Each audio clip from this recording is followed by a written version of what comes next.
Hi there, in this video we are going to take the width tool to the next level. We're going to take this hand-drawn logo and amazingly vectorize it. Same with this one here, we're going to take this pencil drawing and do all these kind of cool whippy blobby bits to the ends. Alright, let's go and learn how to do that now in Illustrator. Alright, so I've got open the widthtool1.ai file. And we're going to draw this kind of curve in the middle here. This is a logo that I made a really long time ago for a company called Arctic Kiwi. And it just has this really nice kind of like Koru, New Zealand Koru shape in there, mountains, that's what it's meant to be anyway. But we want to get this curve, and we're going to use the width tool. And we'll look at some of the advanced width tool features. So first of all, we need to get this kind of curve shape.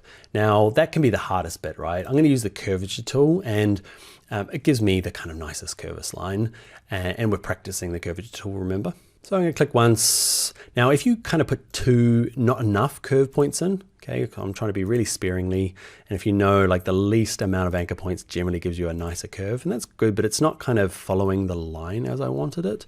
So what we might do is I'm going to undo and just kind of add one or two more extra points. So instead of going all the way down to here, I'm going to kind of maybe go there, maybe there, and then there, there. You'll see, like, as it kind of comes around, it kind of reaches back and influences the line. Thank you, curvature tool. Now, if you get it close and you're like, actually, it's kind of close, but not what I wanted, you can use the white arrow to adjust it. Or let's say it's really bad and you've got like something that's not what you wanted. Actually, let's do a duplicate over here. A nice little trick before we do the width tool is with it selected, if you've got something that just doesn't flow very nicely, you can use the object path simplify. Doesn't always work, but you can see there it's just done a tiny adjustment, and I feel like it's just a nicer curve there now, especially across the top here. It's kind of peaked across this. You can play around with curve precision, okay, and decide on how much or how much. Don't worry too much about like where it is on the slider, because it just kind of changes the shape. So just kind of drag it along until you find like, actually I think that's quite nice. So I'm kind of liking it about there. Make sure preview's on. Okay, and also know that sometimes I use that and it just makes a big mess of it. But yeah, I'd say 80% of the time it makes it a little bit better. You can see I'm liking that curve more. Goodbye, you're in. I'm going to turn the background on, try and line it back up. Again, when you are drawing this, don't worry too much about the background drawing, because that's just hand drawn. Like, it was my good guess at trying to get it nice and curvy, but we want to get something that looks perfect in vector. Okay, so yeah, don't worry too much about it. So now we're going to look at the width tool. So the width tool is this one here. So it looks like a harp or something. Click on him. And the easy way to do it is find somewhere, kind of the fattest point of that line. I'm going to just drag it out. Okay, so that's a pretty cool thing if you've never used it before, but a lot of people have. So there's a few things you need to watch out for. Is if I zoom in, because I used a font size of 1, I had a stroke width of 1 point to start with. You can see it's got this kind of like flat end. It's not what I wanted. Okay, so afterwards you can do one or two things. You can just grab it and just drag this in to get it to be nice and tight, okay, at both ends, or you can just start with a really small weight font to start with before you start drawing it. Up to you.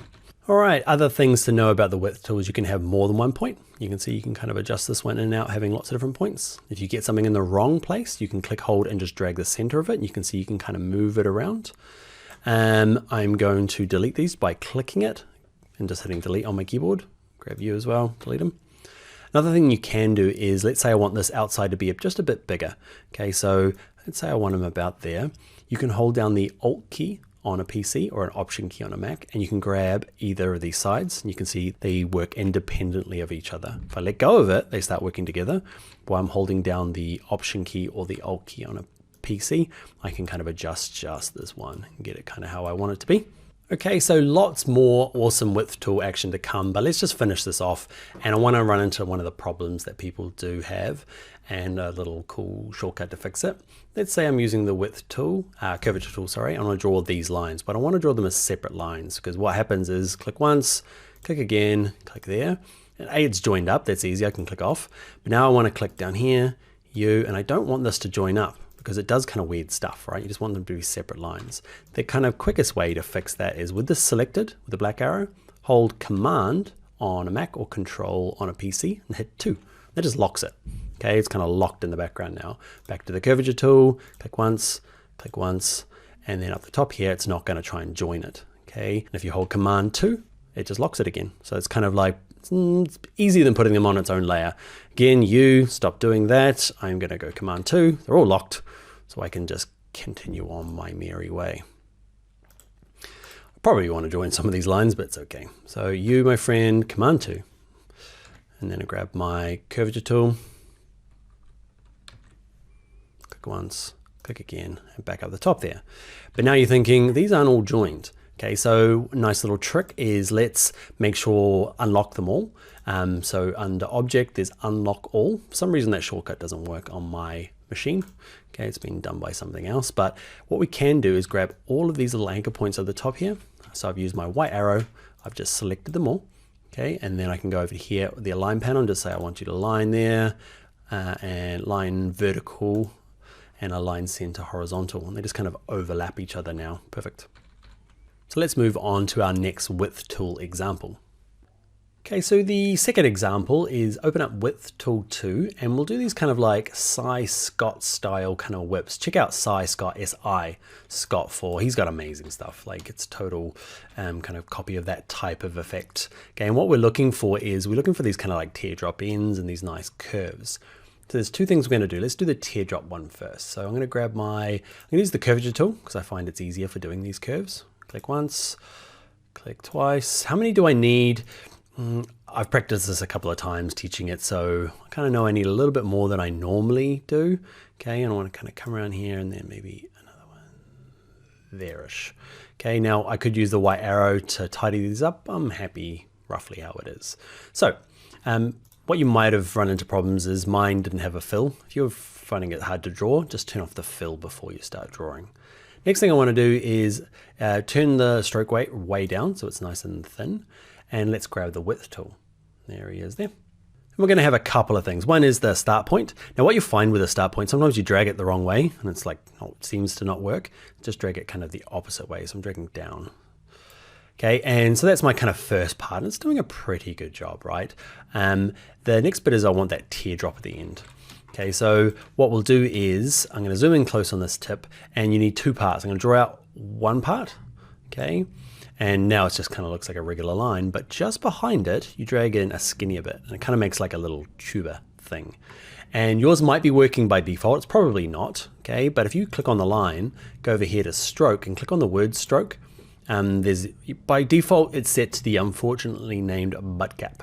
Okay, you want to go to the next one called round cap and it will give you that kind of look. Wrecks this end, but we can fix that end easy by lobbing it off, but it gives you that nice kind of teardrop shape. And that's kind of what we're looking for this drawing. Now you might be a master with the pen tool and spend a while getting this curve because it's pretty good, right? But it's not perfect.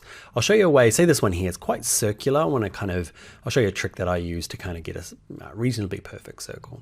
So I'm going to start with an ellipse. Okay, so you might have to hold down the rectangle tool, grab the ellipse tool. And I'm going to draw an ellipse. Now, shortcut, if you hold down the Alt key on a PC or the Option key on a Mac, it starts from the center. Okay, and hold down Shift, and it will give you a perfect circle. So that's what I'm looking for, right? Now, remember, my thing underneath is just a hand-drawn one, so it's never going to match up perfect. So I guess, we're not looking to try and do that, right? We're looking to kind of get it close. So, what I want to do is slice this into bits. Now, I don't use the knife tool very often. Seize the shortcuts, this little scissors tool. I said knife, I meant scissors. So if you can't find it, it's hiding underneath the eraser tool. And he's really good at going, click once and click again. And what it's done is, if I just hit the delete key on my keyboard twice, it deletes that kind of chunk. You might have the wrong bit deleted, so you might have to select with a black arrow and delete the bit you need to go on. You can see how I've kind of got the beginnings of this going. Now I want to continue it on. So I'm going to use the pen tool or the curvature tool. We're going to use the curvature tool. And I want to show you something like, curvature tool is like, I want to be this side, because that was the last point drawn. And you're like, no, I want you to be this side. I'm going to grab my white arrow. I'm going to say, click on you.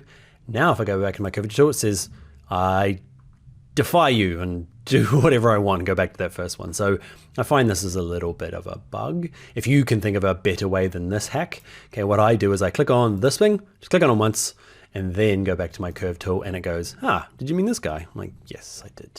So I use the pen tool just to click it once. So what I'm looking for now is probably one about there. I'm just going to follow this guy down the middle. Now I want it to kind of follow down the center, so I want it to be straight. I don't want a big curve like this. So I'm going to double click, and then here, double click. Okay, didn't do a great job there, so I'm going to go back and maybe just adjust it. Okay, and try not to wreck it too much. It's looking okay. You might now go with your white arrows and just kind of tidy this up. There's a couple little bits. Oh man, it's tough, isn't it? Getting perfect circles. Width tool helps. Okay, I'm using the white arrow, the direct selection tool, just to kind of tidy it up. I feel like I'm kind of there. Might need a little bit of work across. What I might do as well is turn this one underneath off, because it's kind of influencing what I think it should be. Anyway, same thing again. So I've used the circle to get the kind of bulk of it done. Now I'm going to turn down my stroke to something really light, and I'm going to grab my width tool, and I'm going to, might need to turn that back on now. Just turn it off. Okay, I want a big chunk at this end. Probably want to match it about here, because I want the font to kind of be the same width to about there before it gets kind of skinny. And what am I doing? It gets a bit thinner across here, so I'm going to tighten it up about there. And then I want to do this like little blob bit. Remember, let's practice that. So I want to go, yep. Okay, to get the kind of end piece, and then just a bit further back. So I'm on that last part of the anchor, and then a bit further back, I'm just going to tighten it in. And you might find like, holy moly, okay, it goes to maybe a bit too big. You can just tuck this in there. Awesome, I'm happy enough. What I might do is trim it up. I want it to be a bit further back. So the C on my keyboard to get the scissors tool, and say snap, black arrow, grab that chunk, don't need them, and there's my blob back here. And I'm kind of, it's a work in progress, right? And I'm drawing a little circle here. Switch these guys around. That's kind of the thing I'm looking for. Ish. Zoom out. How perfect is it? It's pretty good. Pretty good. Cool. So what we're not going to do now is draw these letters. Okay, you could totally easily draw these, but you draw them separately. Okay, this L I draw with just the pen tool, the curvature tool, and I draw these two things separately using the width tool, and we'll join them up in an episode.